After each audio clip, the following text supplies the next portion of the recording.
I'm sorry, Doctor, but I must question you. Of course. I must be considered under suspicion like everyone else. May I know your movements last night? I share compartment 101 with Mr. Book. He would not stop talking about his beloved train. I listened to him for hours talking about his Orient Express. My friend Book will no doubt confirm this. Did you know the victim? Not at all. I noticed him last night at dinner, but I did not pay much attention.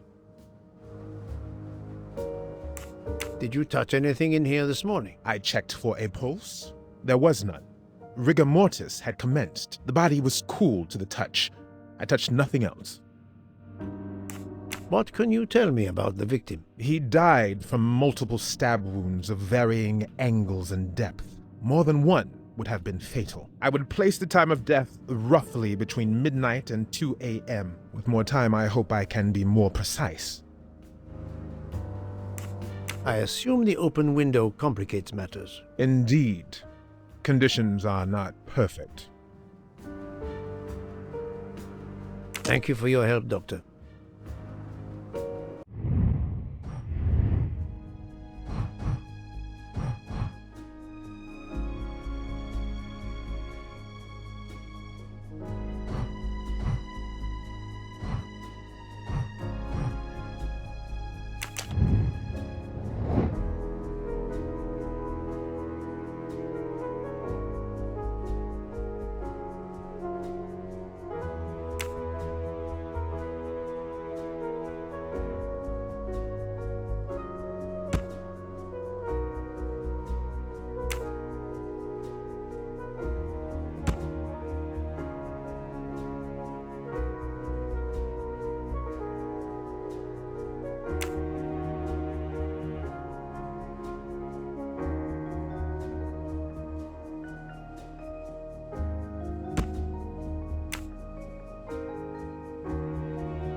For Daisy.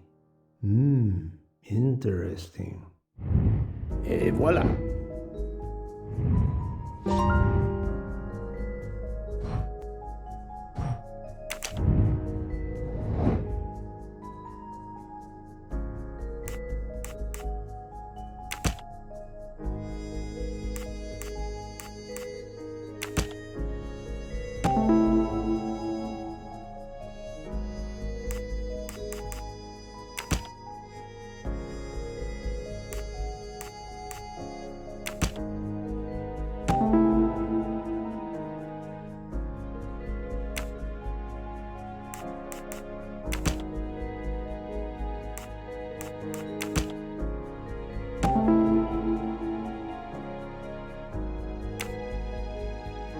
So, the murderer must have exited through Madame Hubbard's room. I'm right again. That happens to me a lot.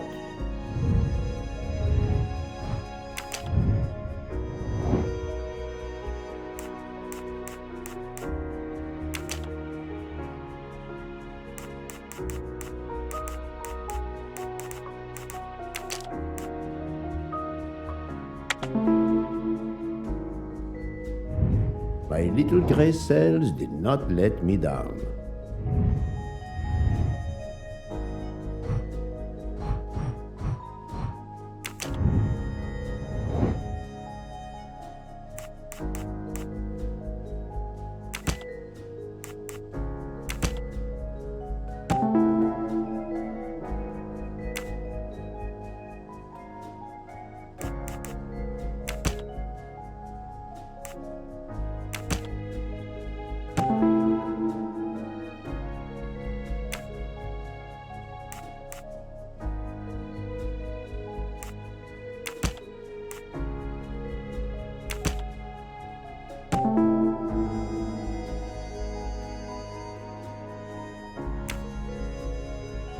I can't imagine Ratchet taking a sleeping pill if he feared for his life.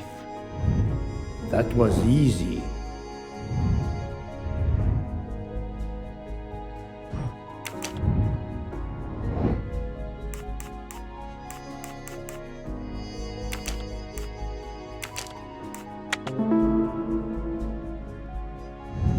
That's the right answer.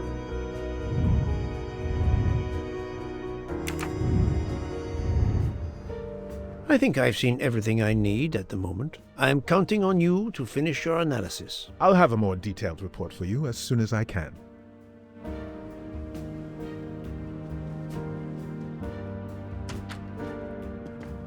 So, Poirot, did you find anything out? It's a bit early for the handcuffs, my friend, even for Hercule Poirot. Do not worry, mon ami. I believe our culprit has no plans to strike again. Monsieur Ratchet was the target. Of that I am convinced. Tell me, Book, how did you spend last night? This is a joke, I hope. Don't you trust your old friend? My friend, calm yourself. I must hear your story in order to corroborate other accounts. Ah, naturally. Let me see. I went to my compartment after dinner. Dr. Constantine was already there. We talked about his career. He's a Cambridge man, you know. After university, he returned to his country and has done much good there. He was so interested in the Orient Express. I told him all the anecdotes I know. I'm not certain when we fell asleep, but it was very late. Here is what I have found out. Monsieur Ratchet was stabbed many times. I also found threatening letters in his safe. He had a loaded gun under his pillow, so he was on guard, ready to defend himself. However, there was an empty glass with white residue at the bottom. I suspect a barbiturate. Perhaps he was forced to take it. In any case, I am certain he was unconscious, unable to defend himself. I also found several other items at the crime scene, possibly related to the murder. They must be investigated. By all means, Poirot. As fast as you can. I also found liquid for an electronic cigarette, but I could not find a vape. This might belong to the murderer. This criminal is an amateur. I need a list of the passengers with their compartment numbers. Pierre Michel will have it. I must interview the rest of the passengers and the staff. I'll be in the bar car if you need me. We are hours late. Soon I hope help will arrive.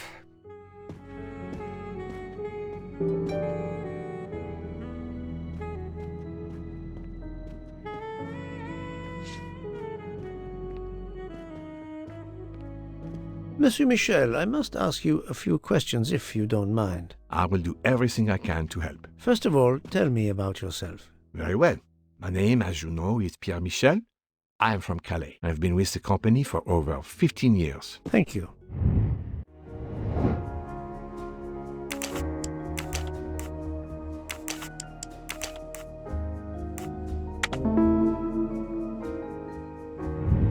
Et voilà.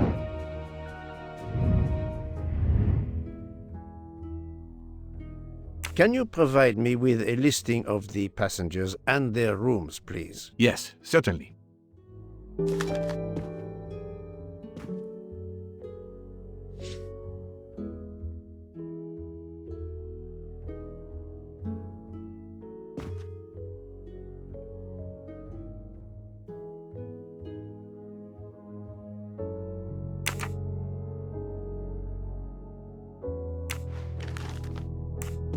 Are you a smoker? Indeed.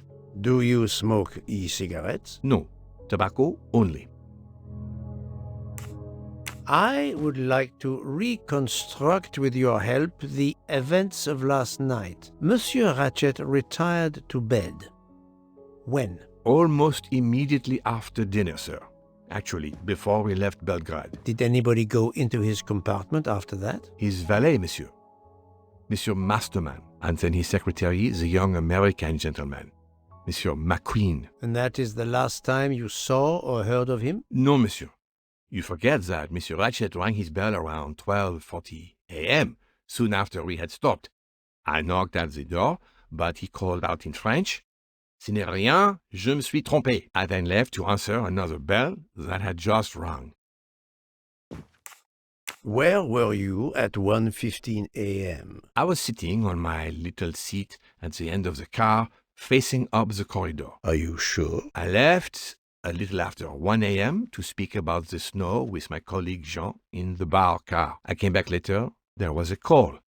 I remember speaking to you. Indeed, I remember. Carry on. It was the American lady, Madame Hubbard. She thought she saw a man in her compartment. Then, around 1:50 a.m., I made the bed for Monsieur Ratchet's secretary, Monsieur Microïds. He had spent the evening talking with the English Captain Arbuthnot. At 2 a.m., I returned to my place and stayed there until dawn. What is the last station where we stopped? Vinkovsky. Could someone have come on board? Possibly. I was very busy. Owing to the weather, we were a few minutes late. We left at 12:10 a.m.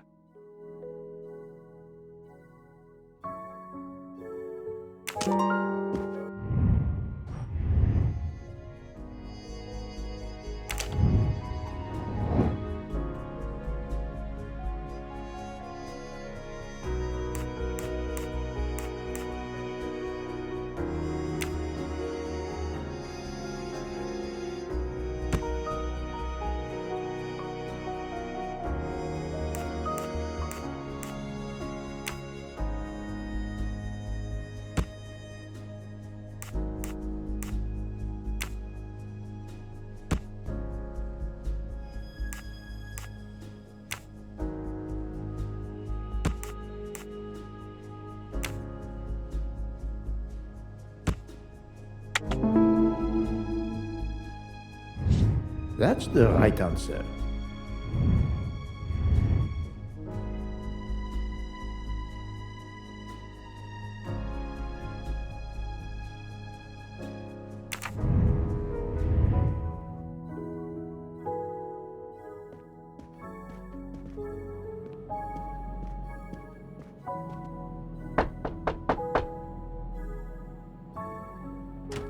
Good morning, madam. I am Hercule Poirot. Caroline Hubbard.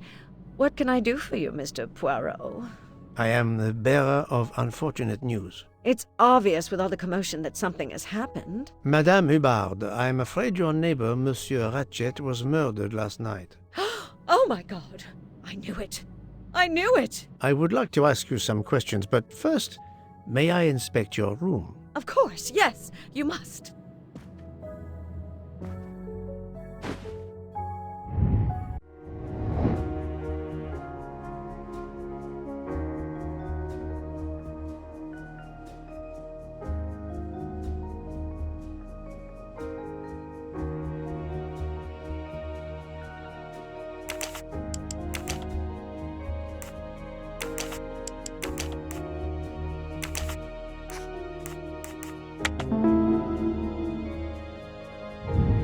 That was easy.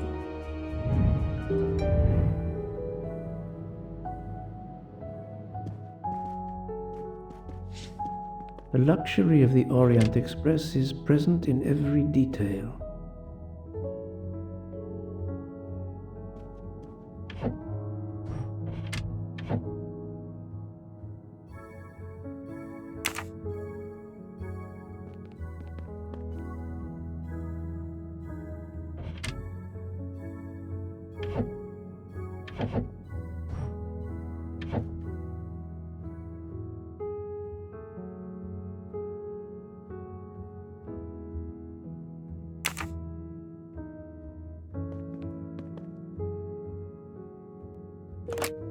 This door connects to Monsieur Ratchet's compartment. It was latched on this side.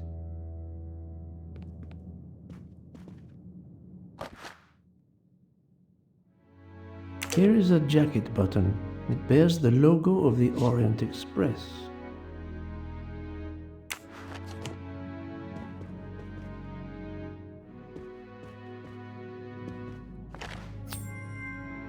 Come to Poirot, my exquisitely sculpted friend. Madame, please tell me about last night. The murderer was right here in my compartment. I woke up. All in the dark it was. I was just so scared I couldn't scream. I pressed the call button. I pressed and pressed. I heard footsteps running in the corridor, then a knock on my door. "Come in," I screamed. And I switched on the lights at the same time. And would you believe it? There wasn't a soul there. You think he went back into the other compartment? How do I know where he went? I had my eyes shut tight. The conductor came in. I told the man what had happened, and he didn't seem to believe me. I asked him to search the room, but he found nothing. I told the conductor to look at the door between the compartments, and sure enough, it wasn't bolted. Well, I soon saw to that. I told him to bolt it, then and there. How is it you didn't bolt the door between the two compartments? But I had.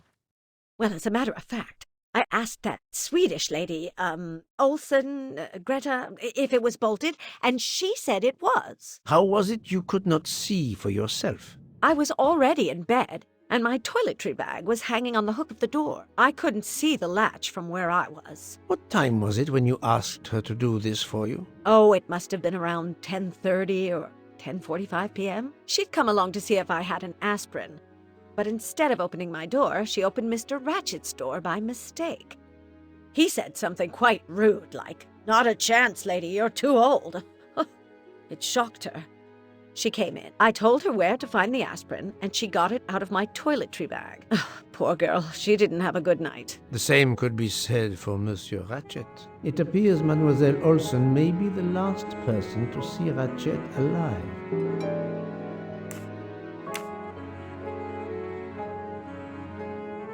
Is this your handkerchief?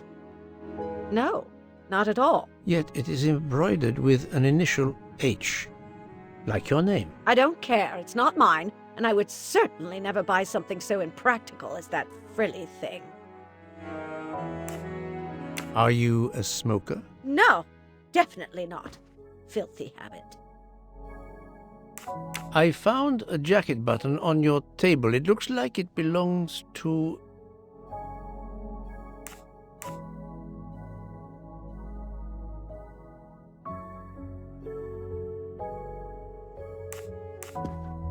a train employee. The button bears the logo of the Orient Express. Well, of course the conductor came in last night, but he didn't go near that table. Still, it's a safe bet that it belongs to the conductor. I'll check his jacket later, to be sure.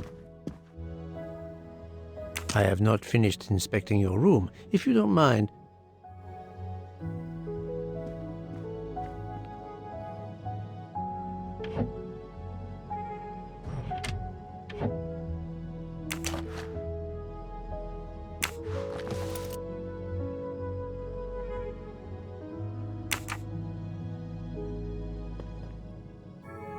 let's see if Mrs. Hubbard was telling the truth about the latch of the connecting door.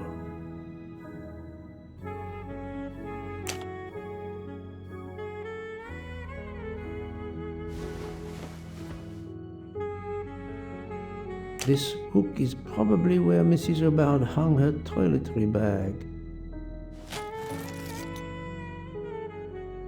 I can see the latch very well from here, even with the toiletry bag attached. I'll have to clear that up with Mrs. Hubbard.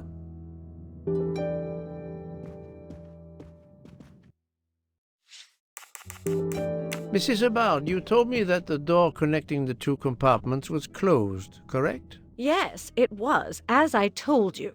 I was already in bed and my toiletry bag was hanging on the hook of the door. I couldn't see the latch from where I was. That's why I asked Miss Olsen to check if it was closed.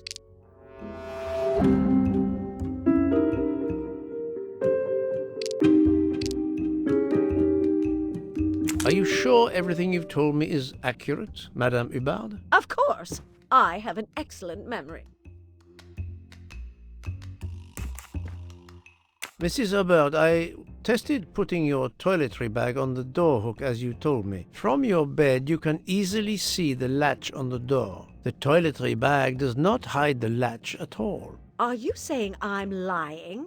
It may have been stuck somehow in a different position, or I may not have seen it in the darkness, or I didn't think to look. you irritating man. Details matter, madame. A man has been most savagely murdered. You will excuse me if I attempt to separate the truth from the false. Forget my toiletry bag and focus on who entered my compartment. Probably after killing Mr. Ratchet. Madame Hubbard is a force to be reckoned with, but I suspect I'm not done with her.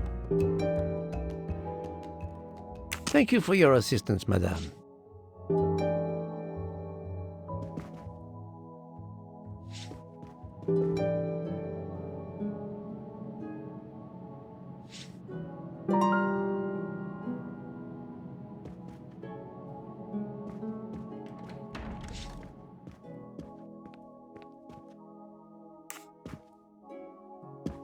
I found a button from an Orient Express staff jacket. Did you lose one by any chance? No, monsieur. As you can see, I have all my buttons. It is not mine.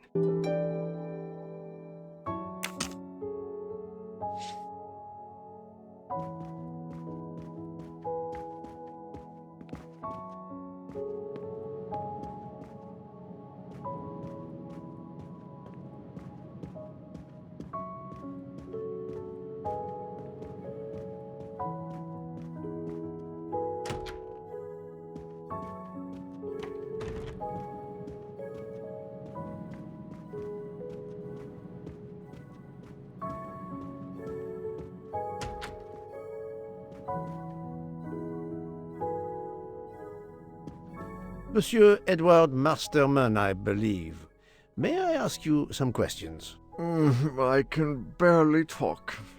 I have a terrible toothache. We have a doctor on board the train. Perhaps... I do not need a doctor. I use essential oils. If you can find my flask of clove oil in my box, I would be grateful. Fine, if you insist. I will help you.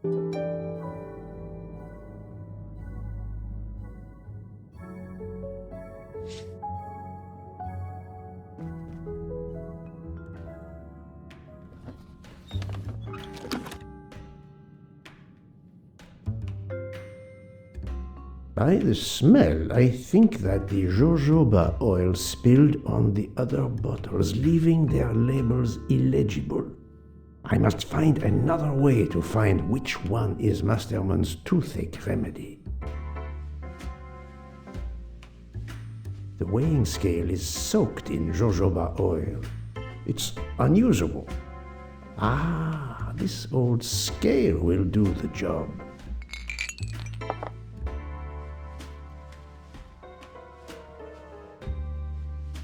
To start, I must first arrange the vials from the lightest to the heaviest.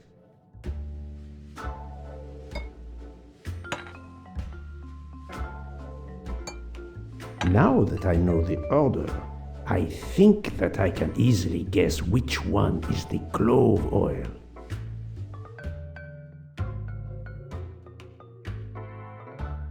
Here is Monsieur Masterman's remedy.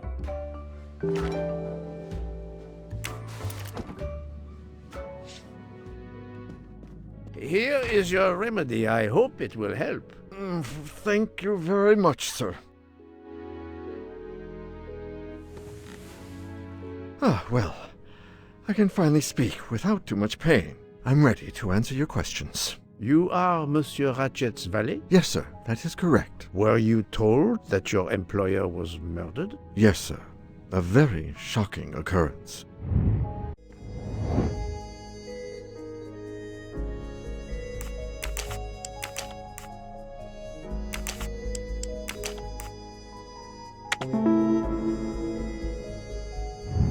My little gray cells did not let me down. At what hour did you last see Monsieur Ratchet? It must have been around 9 p.m., sir. That or a little after. I went to bed around 10:30 p.m., same as the person who shares my room, Mr. Foscarelli. He almost immediately began snoring. What did you do then? I read, sir, and I spent a while soothing my toothache with clove oil and listening to the snoring. Did you hear anything during the night? Yes, my roommate's snoring.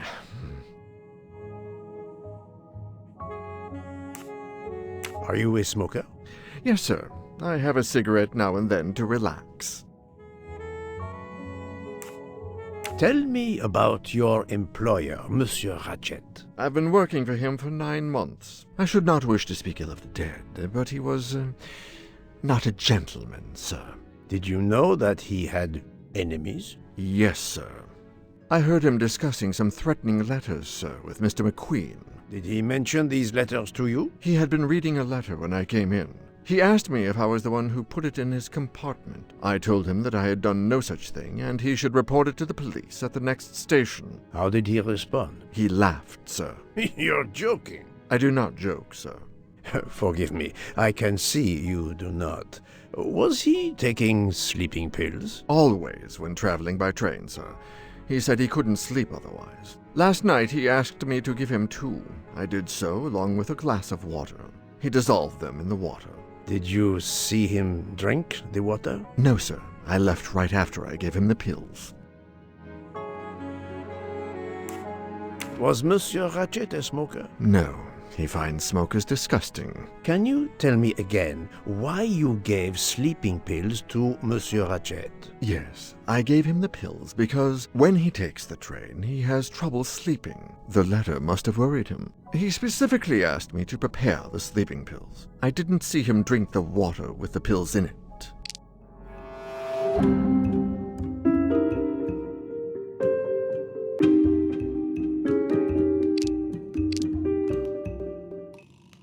Monsieur, I believe you are not telling me the truth. What? How can you say that?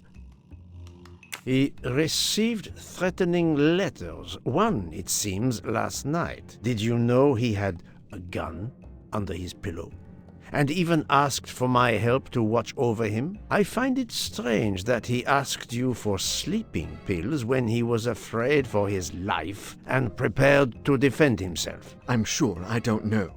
Maybe to calm his nerves, maybe out of habit. It makes no sense. Wait, please. Isn't it possible that Mr. Ratchet asked me to prepare the pills, but didn't plan to drink them for some reason? It is possible.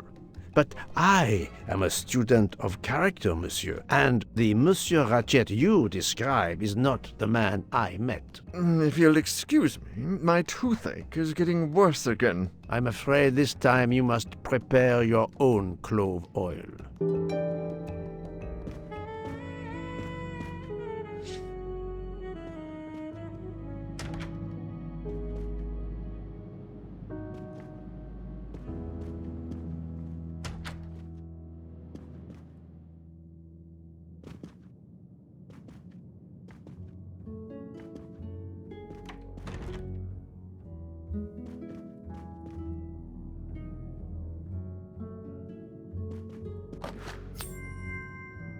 Another golden moustache to treasure. I believe I am addressing Monsieur Hector McQueen. Guilty as charged. I beg your pardon. Oh, sorry. Just an expression. My father used to say it. You must have had an interesting childhood. I am Hercule Poirot. No need to be modest. You're a detective. You are Monsieur Ratchet's secretary? I am Mr. Ratchet's secretary. Just over a year. I mainly take care of translating certain texts for him. Mr. Ratchet only speaks English. Prepare yourself for a shock. Your employer, Monsieur Ratchet, is dead. So they got him after all. What do you mean? You are assuming he was murdered? I know he had enemies.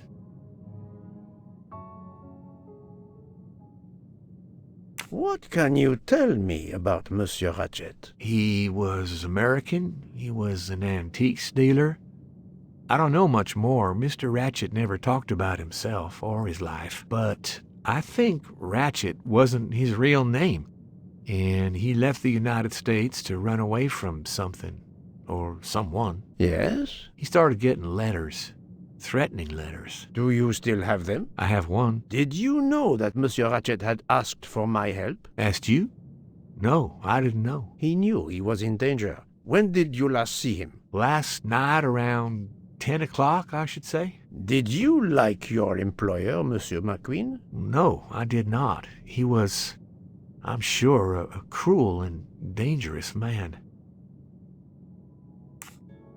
Can you tell me your movements last night? I went back to my compartment. I read a little. In Belgrade, I went out onto the platform to smoke, but it was cold. I quickly went back in. I then went to Mr. Ratchet's compartment to take some dictation for him. I left around 10 o'clock. I saw Captain Arbuthnot. We ended up chatting in my compartment. Then we went out on the platform to quickly stretch our legs at Vinkovsky. He left around 2 o'clock. Thank you. I will need to check Monsieur McQueen's story with Captain Arbuthnot.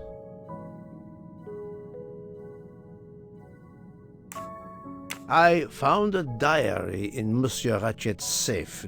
Did you know about it? I kept a business appointment book, but I know he had a personal diary as well. That looks like it. Are you a smoker? Yes, I smoke cigarettes. I've tried to quit, but no luck.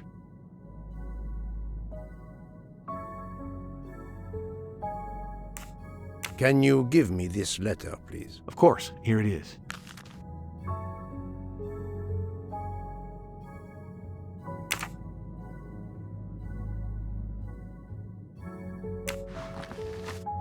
Was Monsieur Ratchet a smoker? No, he hated the smell of smoke.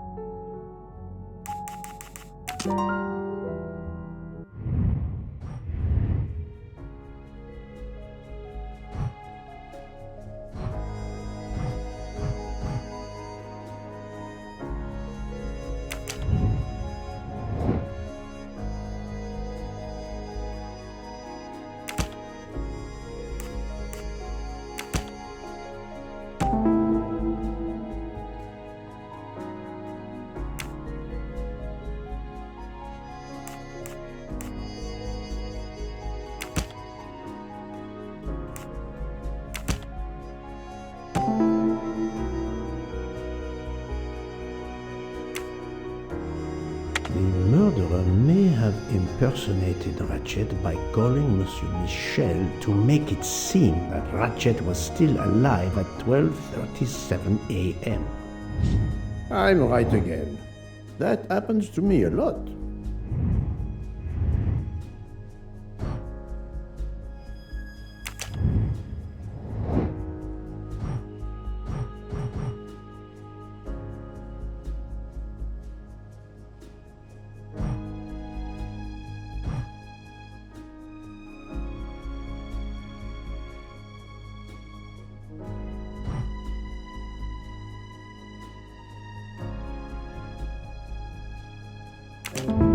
That's the right answer.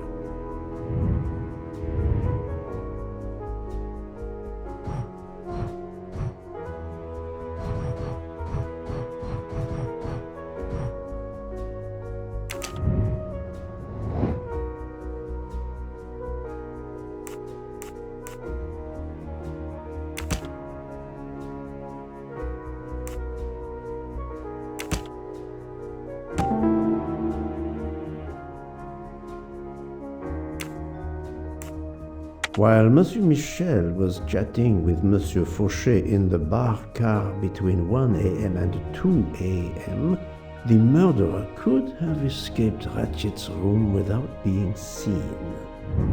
I'm right again. That happens to me a lot.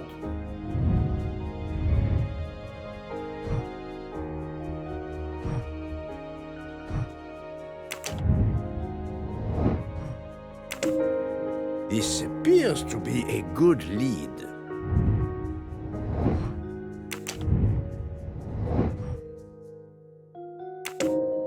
This is the most likely answer.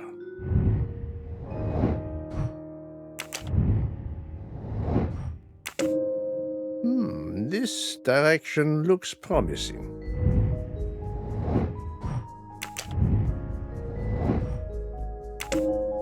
Very well, I choose to go this way.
So, my friend, have you found our killer? Not yet, but I will tell you what I have learned. Please. Our assassin could have gotten on the train at Vinkovsky disguised as a conductor, entered Ratchet's room and killed him. Then he walked out through Madame Hubbard's connecting door, where he lost a button from his jacket. He had to wait for Monsieur Michel to be absent. He waited too long. The train had left the station. He was trapped aboard. Indeed. He had opened the window to make it look that he'd escaped that way. However, if he waited until the train stopped again due to snow, his footprints would have been found. The murderer is still among us, on the train. There's a problem with the second-class toilets. What now? All morning passengers have been complaining that the door is locked, so I went to check. I knocked, but no one answered. I didn't think I should open it without speaking to you first. You did well, Monsieur Michel. Lead the way. I used my master key.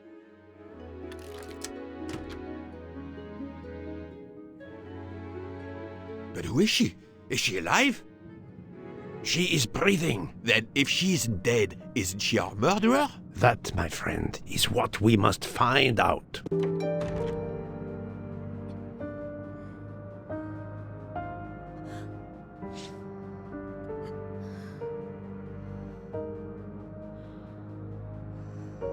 Miss, can you hear me?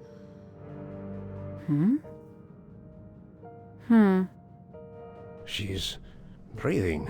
Her pulse is strong. There is no sign of physical violence. This woman is sleeping very soundly.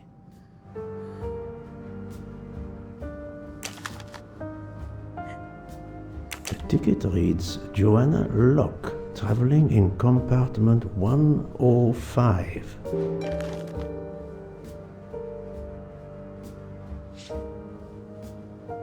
This woman is sound asleep.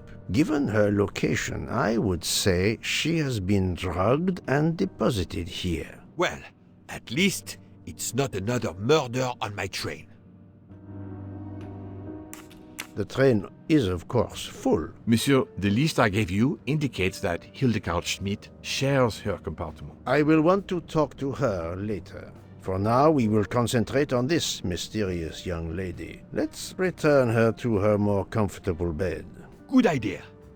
Pierre, locate this woman's room and fetch the doctor. Yes, sir. I will question her when she wakes up. Please, let me know what you learn.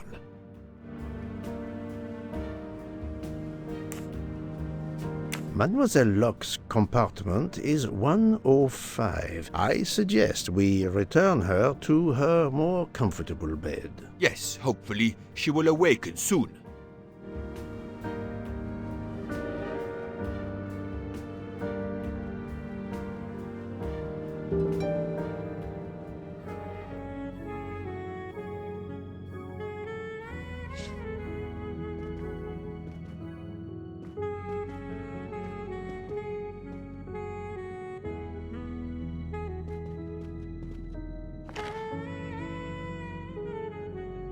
A cup of tea with white residue at the bottom.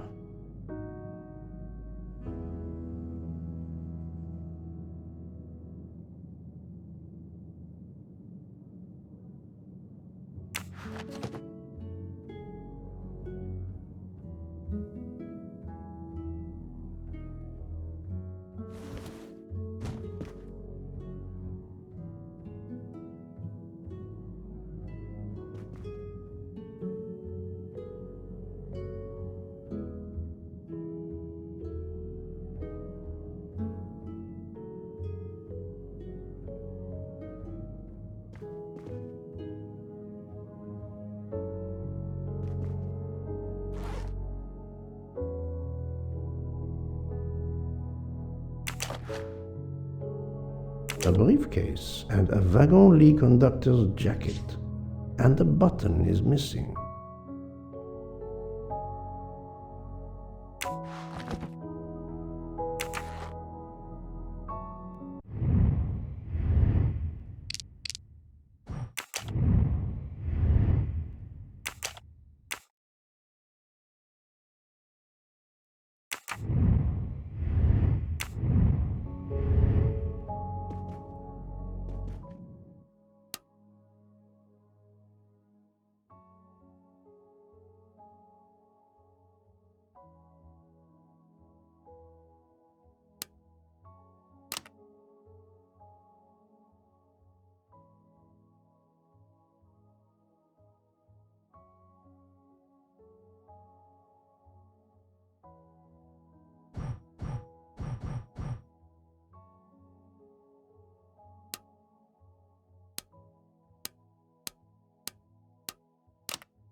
Have you tried 1, 2, 3, 4?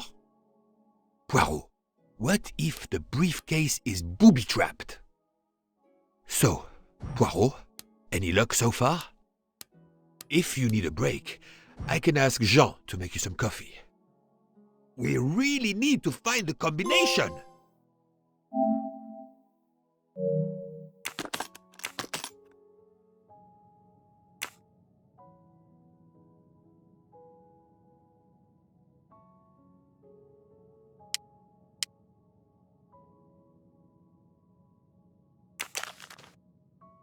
The stuffed animal is the same as in the photo found at the crime scene. What a coincidence. Mademoiselle Locke appears to have been investigating Monsieur Ratchet.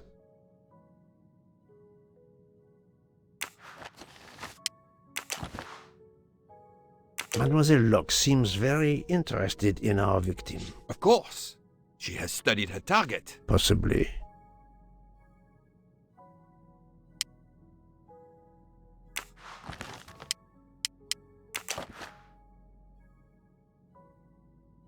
Her driver's license confirms her identity. She is American. These are fake IDs. It's certain.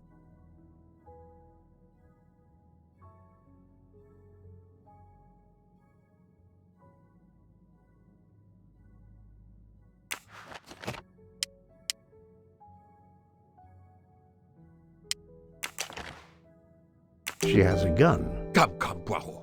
Criminals are often known to carry one. Ratchet was stabbed, not shot. But then why take it on the train?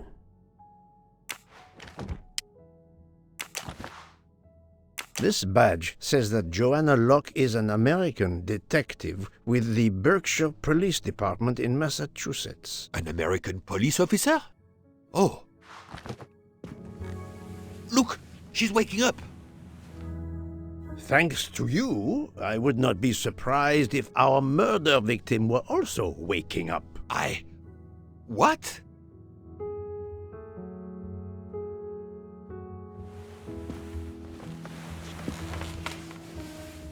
Oh, my head. What's all the yelling about? Who are you? Give me a good reason why you should not be in handcuffs. I can give you a reason, Book. Whose handcuffs will we use? I have none. Do you? Well, You are Joanna Locke, mademoiselle? Yes, Joanna Locke. I'm a detective.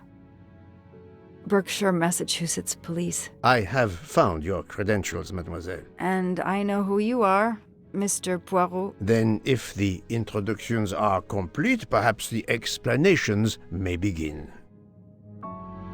I'll try. It's simple, really. I'm on the trail of a murderer.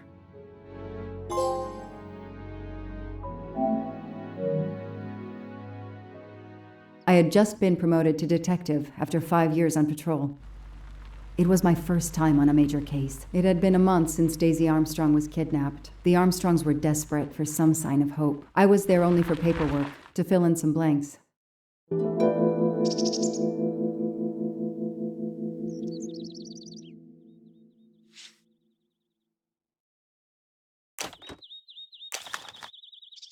A topographical map, often more important than a road map in these mountains.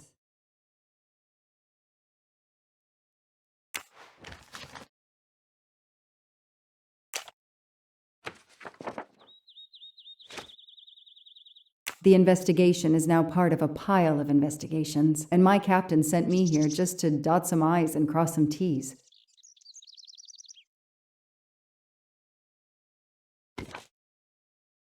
The crime was audacious. How could the kidnapper know which was the window of Daisy's room?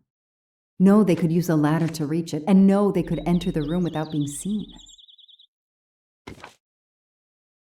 The misspellings are clearly on purpose, and they didn't return the child when the ransom was paid.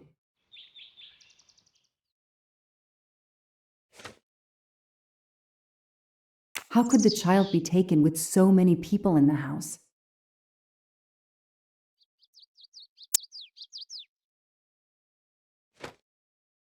I can't imagine the pain her parents felt when they realized Daisy was gone. How are they going to feel when they realize I have no answers for them? Only more questions.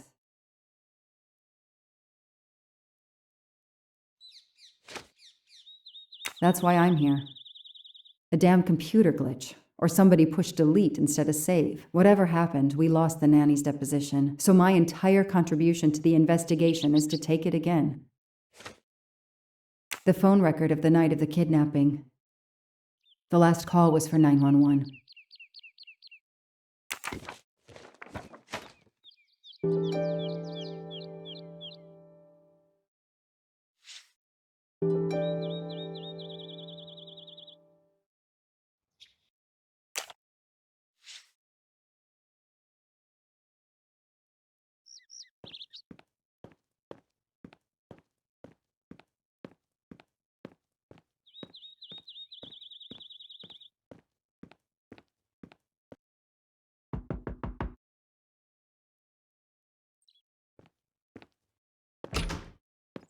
Good evening. Colonel Armstrong? Yes. You're the detective they phoned about. Joanna Locke. I don't remember you. I'm newly assigned to the case. It's about time more detectives were involved. My wife, Sonia, she hasn't been herself. Every day is a waking nightmare for us. Tell me you've uncovered something new. I'm here to speak to your daughter's nanny. There was a computer problem. Her earlier statement has been lost. Oh, I see. We had hoped. Well, do as you wish. I won't be far if you need me.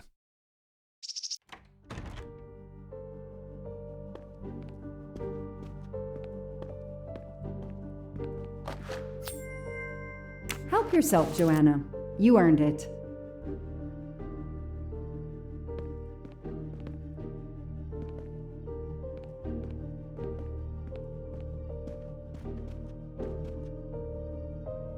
How are you doing? Are you holding up? You know, in the military, you're supposed to have the stiffest of upper lips. The Desert War taught me that soon enough. But this, it's difficult. Damned difficult. Harder on my good lady, of course. Do you know where I can find Miss Moreau? Her room is upstairs across the hall from Daisy's. She seldom leaves it. I won't be long. Take whatever time you need.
Their fairy tale became a nightmare.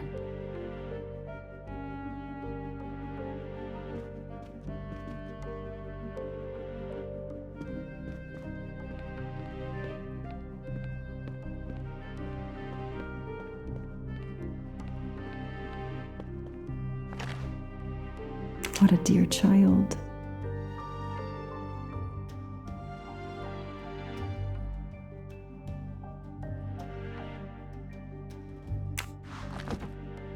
sympathy and support for the Armstrong family during this difficult time. Thoughtful, but never enough.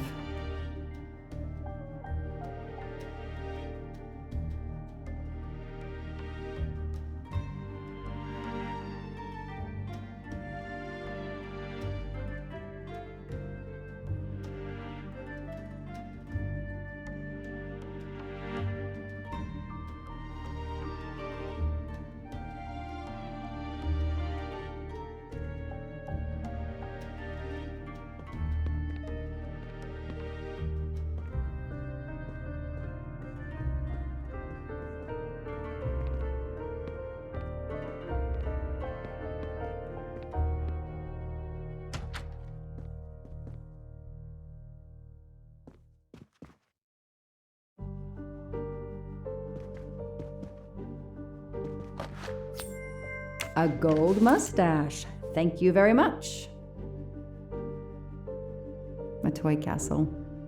When I was a kid, I had a police station and a tiny squad car with a siren that really worked.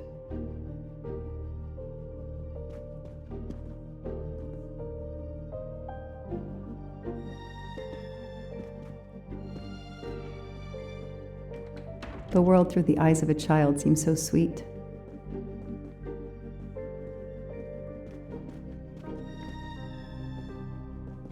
Mrs. Armstrong, my name is Joanna Locke. I'm a detective investigating the kidnapping of your daughter. May I talk to you? When is your baby due? Mrs. Armstrong? Sonia? I don't want to talk. I just want to see my daughter again. That's all that matters. The poor woman. I can't imagine how she feels. And another baby on the way? I want to help, but I'm here to take the nanny's statement, and there are no words I can think of to ease Sonia's pain.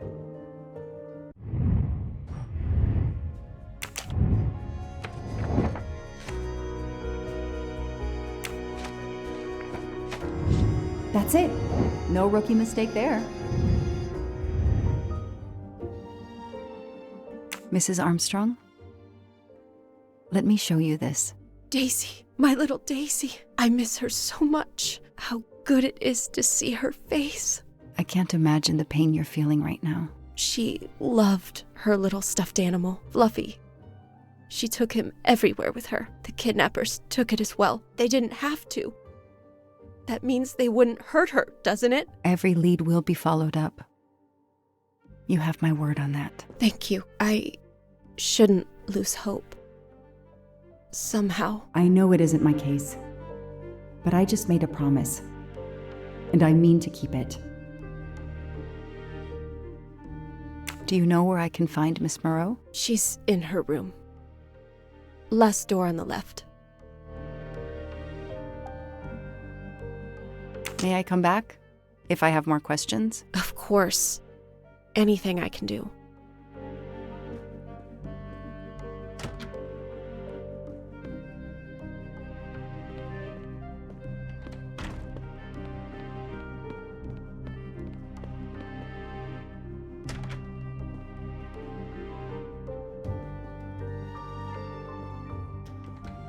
A toy train.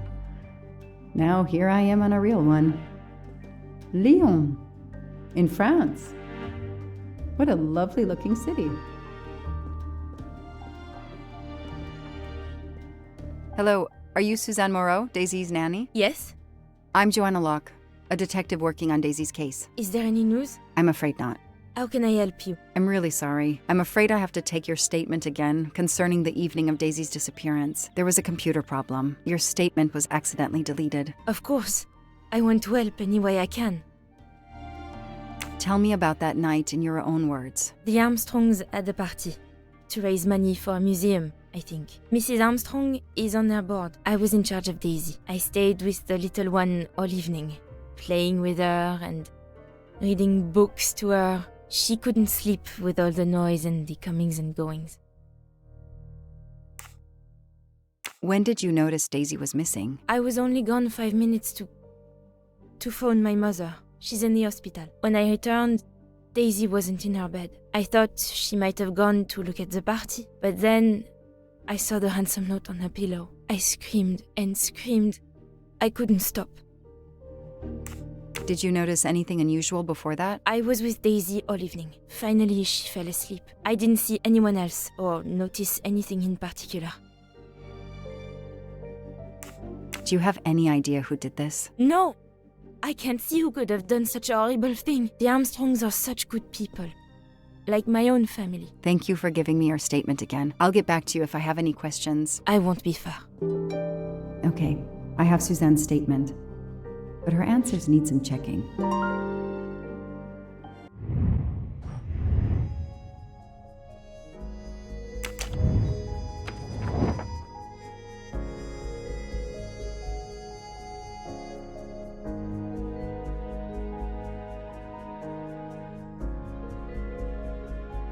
This information does not correspond to what Suzanne told me. Suzanne said she left Daisy alone for 5 minutes, but Mrs. Armstrong says she stayed with Daisy for a while and Suzanne did not return. Hey, I'm a pretty good detective after all.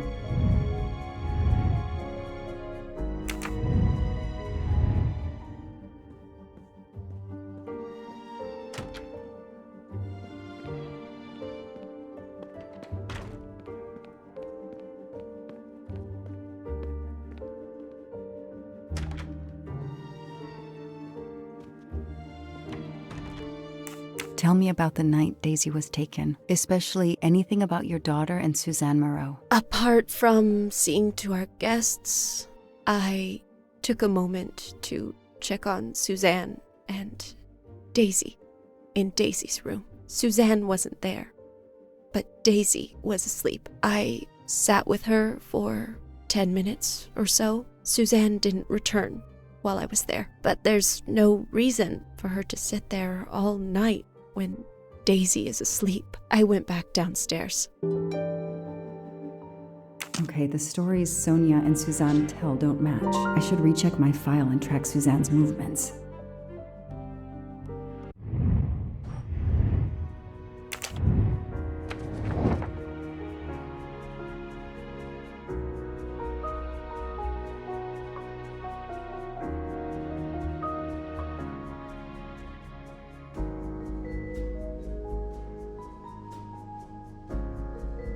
That is not exactly what Suzanne told me earlier. Suzanne was on the phone more than 5 minutes.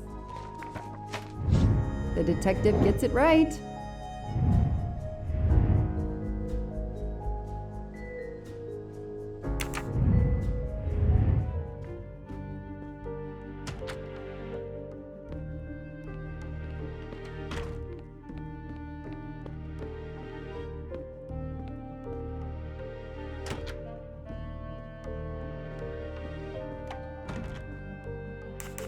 If I understand you correctly, you left Daisy when she was not asleep? The party was very loud. Daisy was too wound up to sleep. I read her a Motley Mule detective story to try and put her to sleep. Daisy finally fell asleep. Right before Motley Mule solved his case in the book I was reading her. I had to make a quick phone call. No more than 5 minutes. But when I came back, Daisy was gone.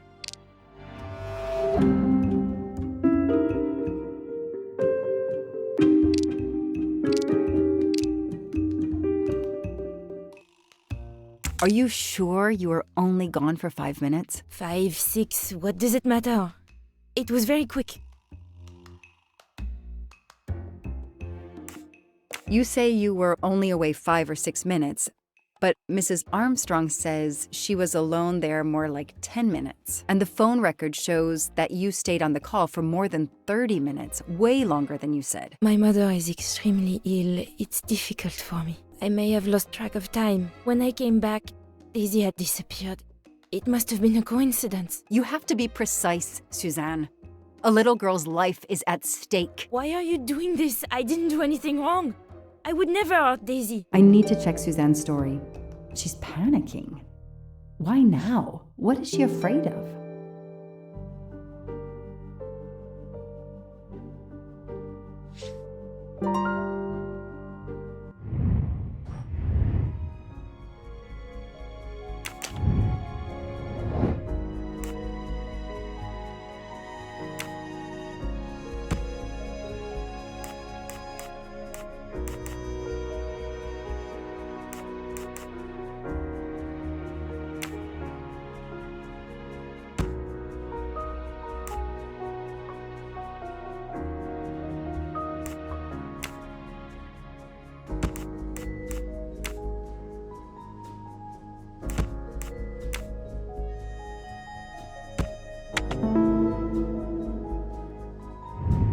That is a great detective job. The kidnapper places a ladder under the window to Daisy's room. Then he joins the party, just one guest in the crowd. He somehow knows when Suzanne leaves the room, then sneaks upstairs. He opens Daisy's window, carries her down the ladder, and vanishes.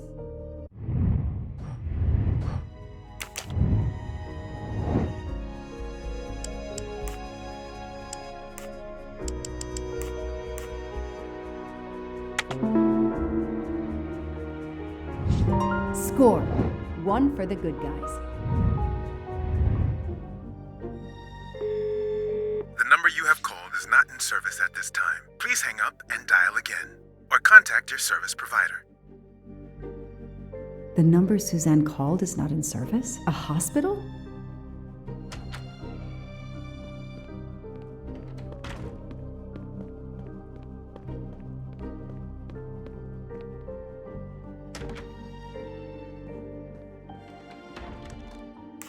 I spoke with Suzanne. She was phoning her mother. That's why you didn't see her when you went to check on Daisy. Yes, her mother. I tried to call the poor woman earlier that week, but the hospital said she's been in a medically induced coma for more than 2 months. Suzanne told me she called her mother, but she would have known her mother was in a coma.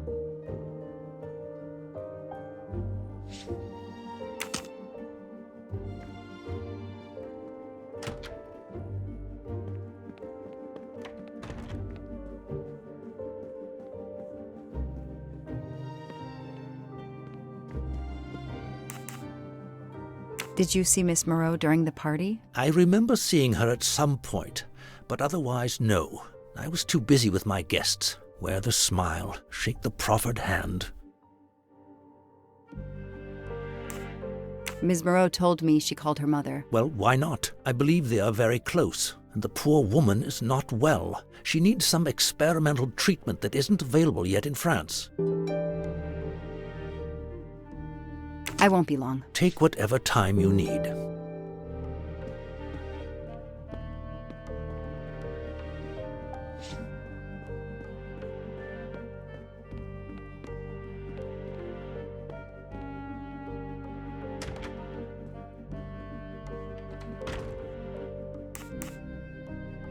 The number you called that night is no longer in service. I don't understand. That's the number the hospital gave me to call my mother's room. You told me you were on the phone with your mother when Daisy was abducted. As we said earlier, I didn't pay attention and was on the phone longer than I said. But since my mother is very ill, she had to leave her hometown, Lyon, because the treatment is not approved yet in France. She is in an hospital in Boston for a special treatment. I call her every night to check on her. When I came back, Daisy was gone. I'll never forgive myself.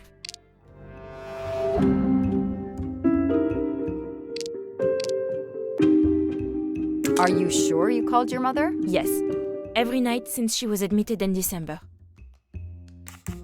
Suzanne, I think you really care for Daisy. If you do, then tell me the truth. You can't have been calling your mother while she's in a coma. My mom really is in a hospital in Boston. She really is in a coma. I wasn't calling her. I was on the phone with my boyfriend, Noah. Why lie about it? Why are you panicking? Because he's gone. I haven't heard from him since the night of the kidnapping. I'm afraid he's somehow connected to Daisy's disappearance. That he was just using me somehow. But I swear I talked to him. Yes, for more like 30 minutes that night. So he couldn't have kidnapped Daisy at the same time we were talking. But he could have kept you talking so someone else could take Daisy. Yes, you can see why I lied. Can't you? I was afraid you'd suspect me of having something to do with it. You can understand that, can't you? Suzanne, I want to believe you, but you've made it harder to find Daisy. Do you realize that? Oh my God. What have I done? What's most important is not what you've done, but what you do now. Go. I'll be back to talk to you. No more lies, Suzanne. For Daisy, no more lies. Noah. The name might lead us to that little girl. I am on this case now, whether my captain wants me to be or not.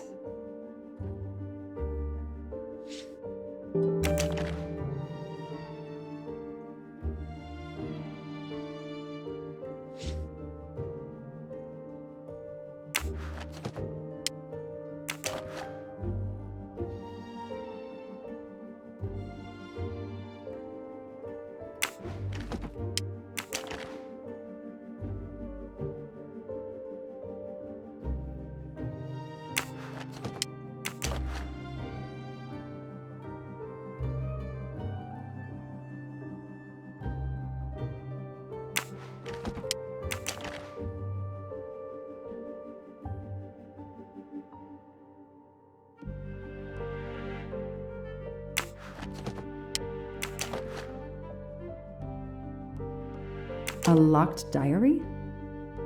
Let's see if I can shine some light on its secrets.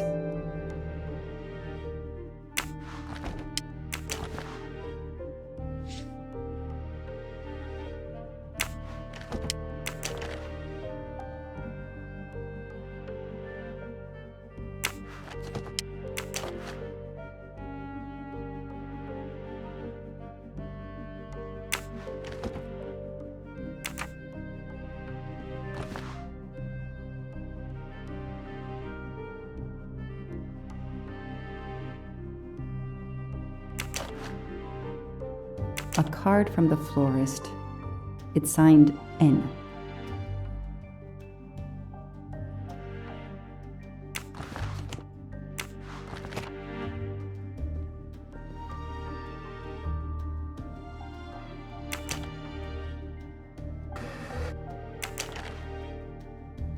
Huh.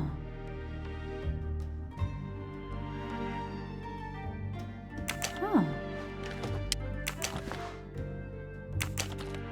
What's in the glass case? Ah, big surprise. Glasses.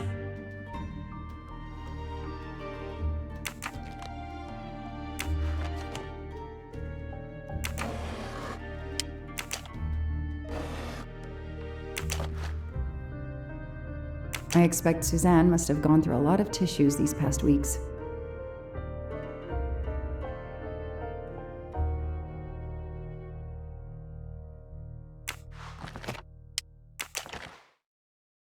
An Eiffel Tower keychain, but no key.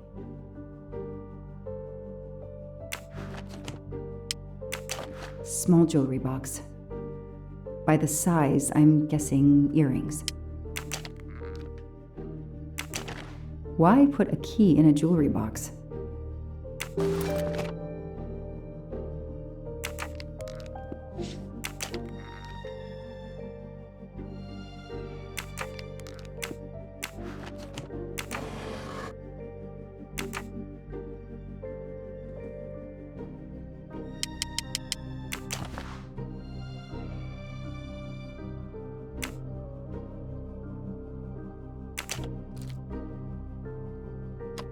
That doesn't work.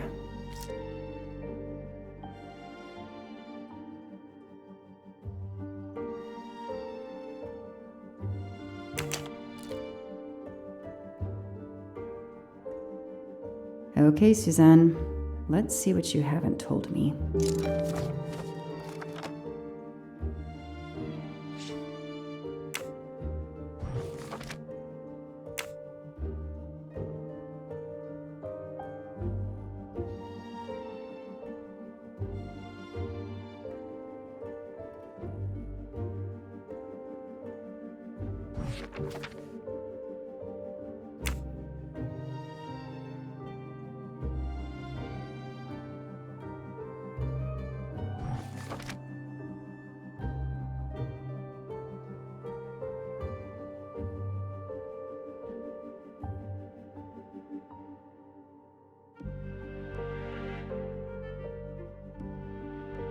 I can see why Suzanne didn't tell me everything about this, Noah. It's clear when he disappeared that she realized something was very wrong.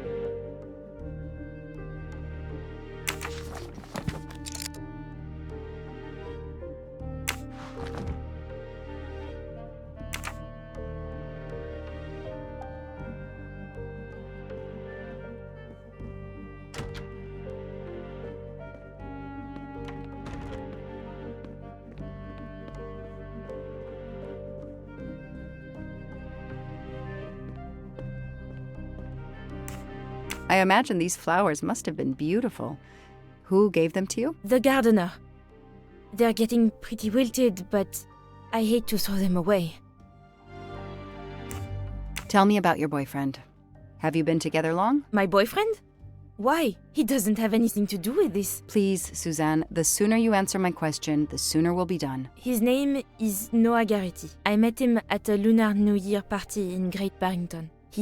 He is a kind and caring person, although, well, I miss him. He had to go away on business. He should be back.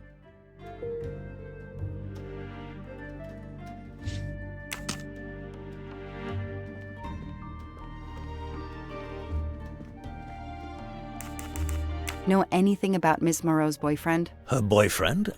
I know she went out with someone for a while there. More recently, I saw a man in a 4x4 who would pick her up on her nights off. He never got out of his car, just waited for her.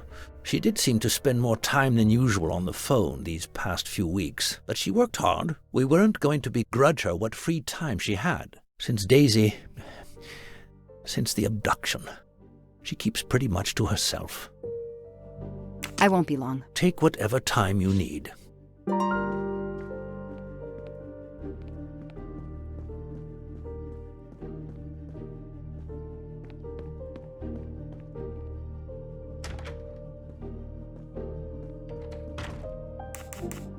Can you tell me anything about Suzanne's boyfriend? I know she dated our chauffeur for a while. There was someone else she'd met recently, but I don't recall his name.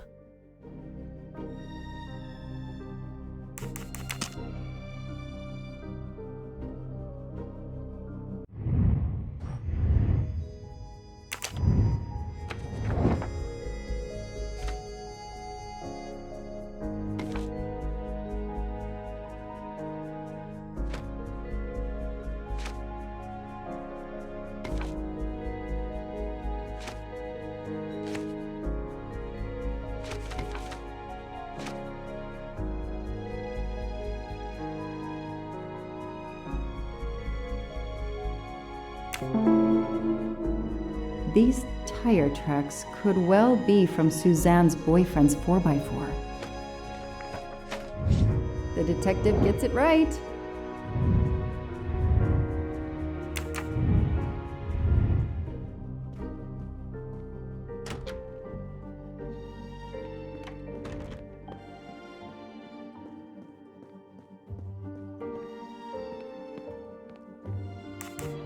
Tread marks of a four-wheel drive vehicle were found outside the garden on the night of the kidnapping. Noah drives one, doesn't he? Where is he, Suzanne? If you know anything more about him, you have to tell me. I know what you're thinking, but it's impossible.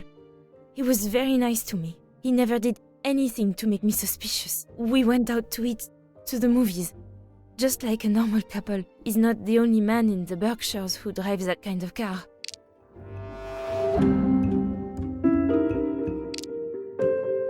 You really didn't notice anything strange about Noah until he vanished? He could get moody at times, as if he had a lot on his mind.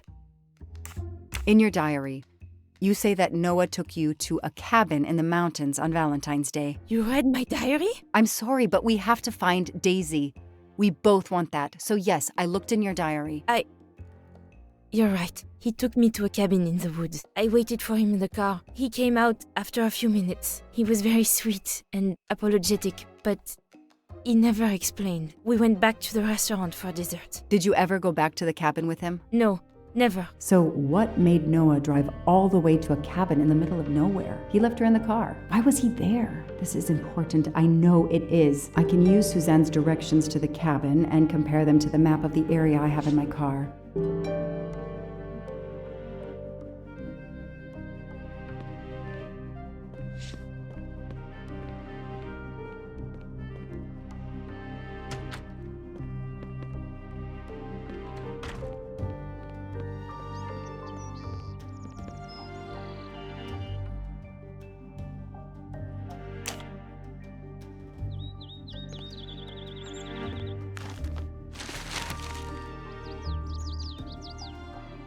Thanks to the information Suzanne gave me, I should be able to find the cabin on this map.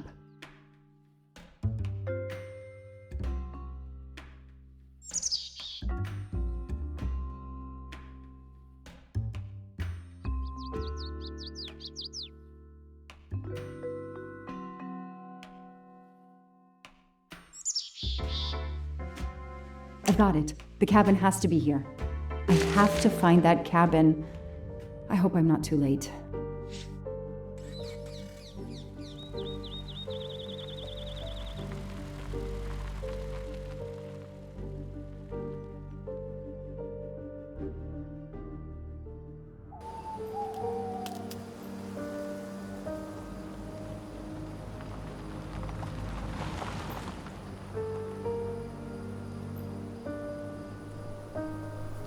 Okay, Here is this famous cabin. Let's investigate.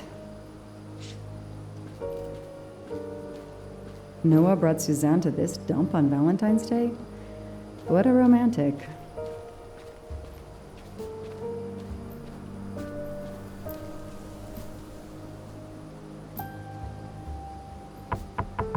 Hello? Is anyone there? Nobody. I can't just waltz in without a warrant.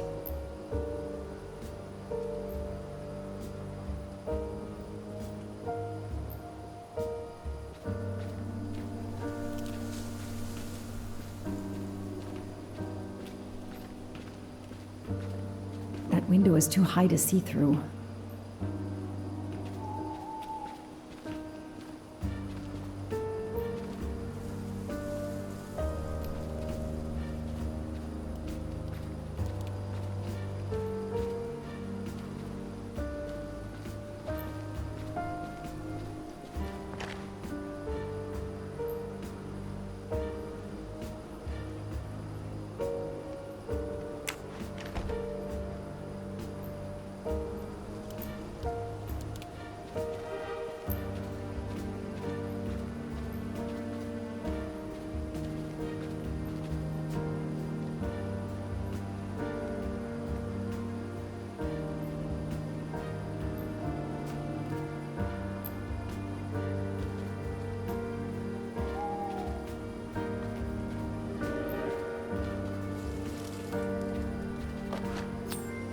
I've earned a gold mustache.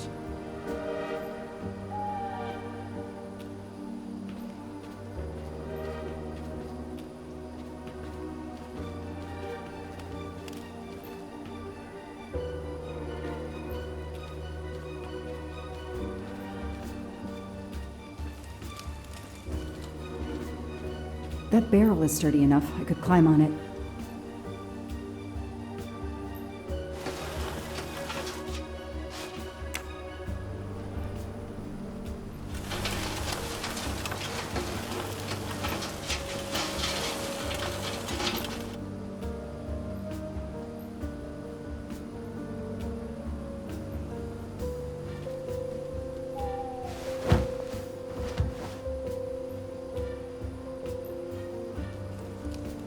Ugh, an old hunting trophy starting to molt. Empty wine bottles. Somebody has been here lately.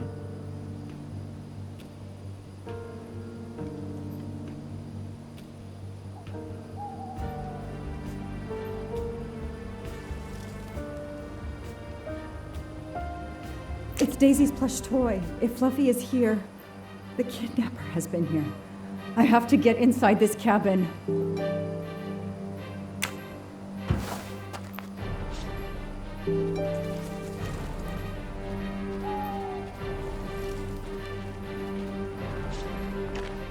A maul for splitting wood. Perfect for attacking doors.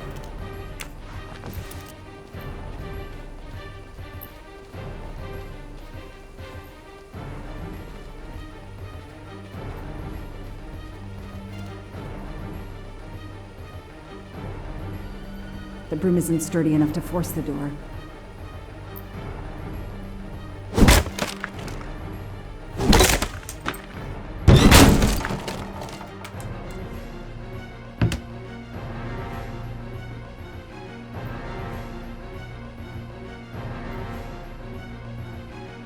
Look at that. A broken door to investigate. No need for a warrant.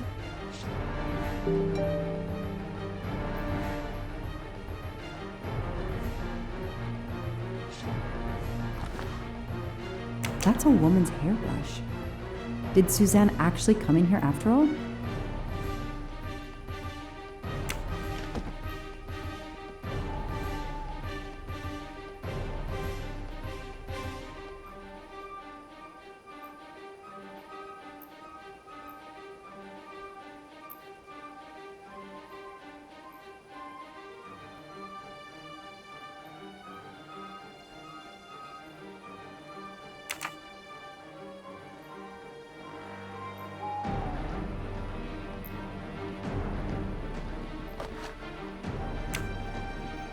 This bottle comes from the Blue Lagoon.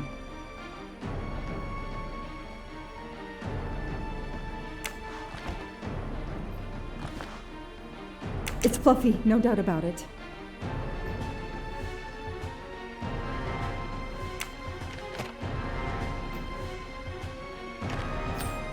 Not really my style, but I'll take it.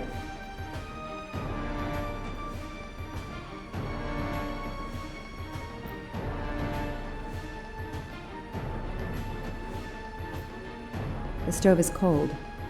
Nobody's been here recently. Some people seem to have played here before.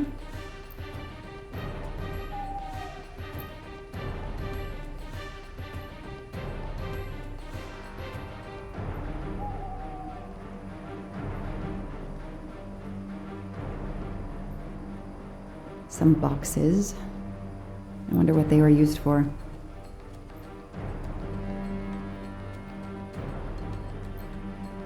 The floor is scratched and worn in this area. The sofa must have been moved a lot.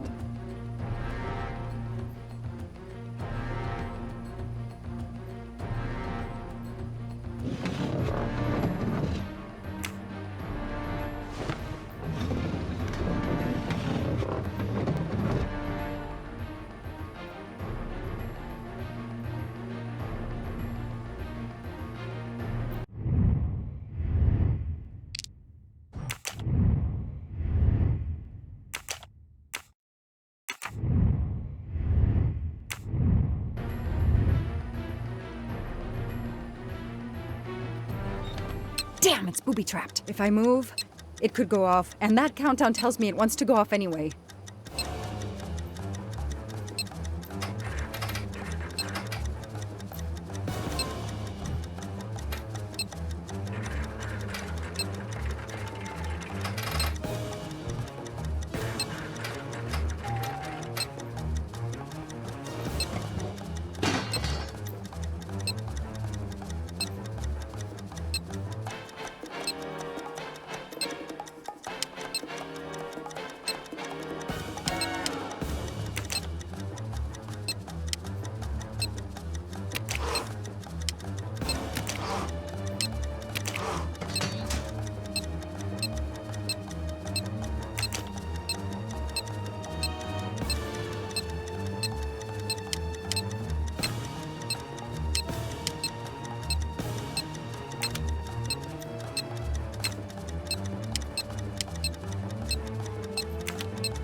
That should do it.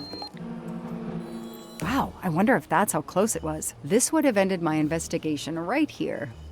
These rods are heading towards the canisters. It must be the trigger for the explosion. I smell a strong, sweet smell. Damn. I think these are filled to the brim with diethyl ether. Incredibly flammable. It looks like the kidnappers wanted to utterly destroy this place and whoever opened this hatch. A wooden crate? I have to open it.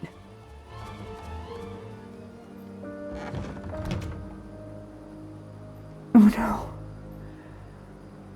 Daisy. No. I called in my discovery of the body. Then there was nothing I could do except protect the site for forensics.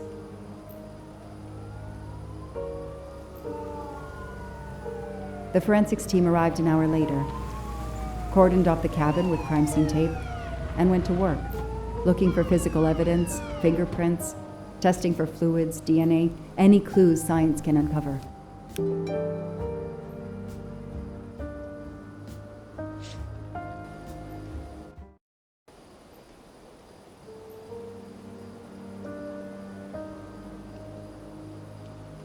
They removed Daisy's body. The autopsy would take place in the morning. But I had one more stop to make.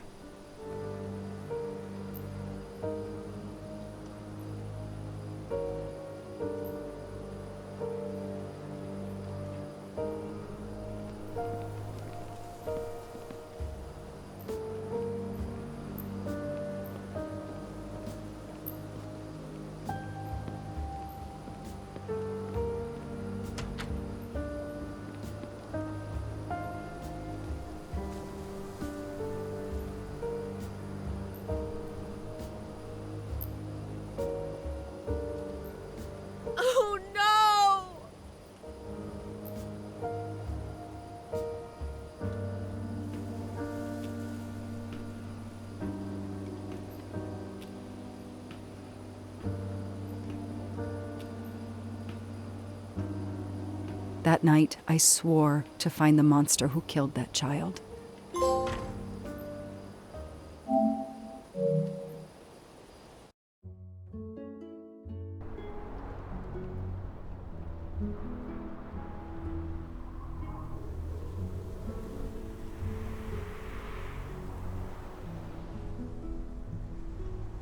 Ratchet on train saw me?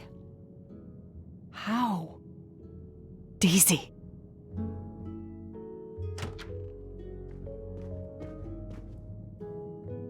She was awake? Then she collapsed again. I take the responsibility. She was weaker than I realized. Oh. Lie still while I examine you. Pupils dilated? I'm all right.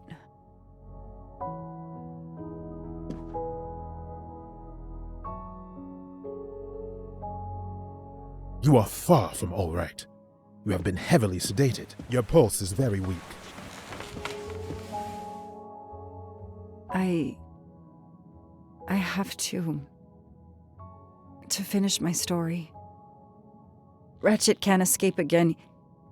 Can't escape. Have no fear of that, mademoiselle. Ratchet will not escape. We must hear her story. This woman needs rest. I will let you know when she is recovered enough to continue. But I warn you, it will be some time. I understand, Doctor. Thank you. I have completed my preliminary examination of the deceased. I think that it will interest you. Indeed it will, and I have other witnesses to interrogate. You are right. Let's not put this poor woman in danger. There will be plenty of time for her to finish her story when she has recovered. By all means, tell me the results of your examination.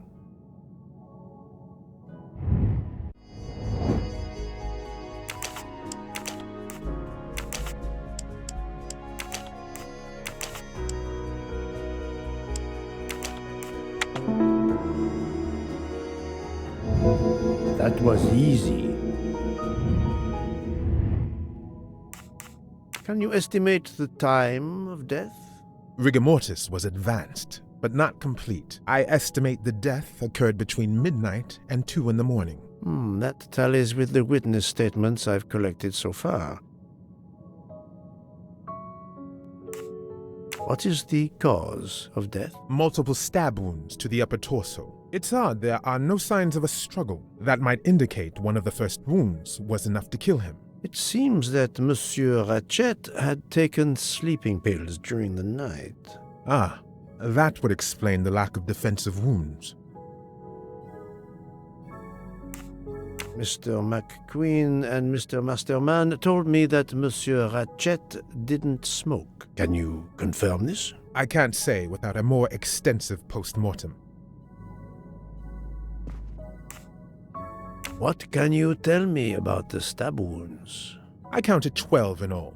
1 or 2 are so slight as to be practically scratches. On the other hand, at least 3 would be capable of causing death. The angle of the wounds is instructive. Most appear to have been struck by a right-handed person. But you see, this one, under the right armpit, it's not a deadly blow given the depth, but a right-hander couldn't have done it. It was most certainly struck with the left hand. So, our murderer is left-handed. No, it is more difficult than that, is it not? As you say, Mr. Poirot, some of these other blows are just as obviously right-handed.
Do we have a first and second murderer, as the great Shakespeare would put it? The first murderer stabs his victim and exits left, turning off the light. Then a second murderer comes in the dark, does not see his or her work has been done, and stabs a dead body. Magnificent. You think so? I'm glad. It sounds to me a little like nonsense. Thank you, Doctor. Excellent work under difficult circumstances. Please let me know when I may speak again with Mademoiselle Locke. Of course.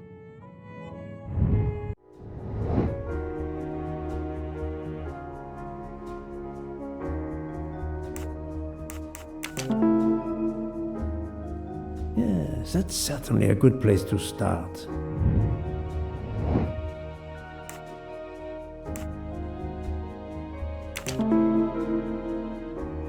Yes, I have personally seen some passengers smoking. I just have to remember who they were.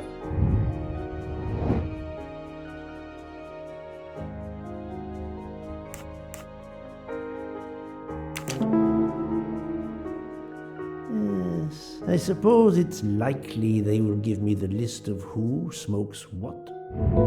Et voilà.